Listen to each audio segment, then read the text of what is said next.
वीज पडून पाली येथील 62 वर्षीय शेतकऱ्याचा दुर्दैवी मृत्यू. बीड प्रतिनिधी. जिल्ह्यात गेल्या 8 दिवसांपासून सुरू असलेल्या अवकाळी पावसाचे सत्र आजही कायम असून आज सायंकाळी बीड शहरालगतच्या पाली गावात वीज पडून एका शेतकऱ्याचा मृत्यू झाल्याची धक्कादायक घटना घडली. वसंत रामराव राऊत वय 62 असे मृत शेतकऱ्याचे नाव असून या घटनेमुळे परिसरात मोठी हळहळ व्यक्त केली जात आहे. बुधवारी दुपारी बीड जिल्ह्याच्या वातावरणात अचानक बदल झाला. वादळी वाऱ्यासह विजांच्या कडकडाटात पावसाला सुरुवात झाली.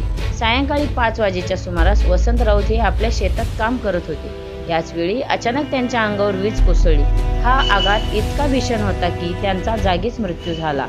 मिळालेल्या माहितीनुसार महसूल प्रशासनाचे पथक पंचनामा करण्यासाठी घटनास्थळी रवाना झाले आहे.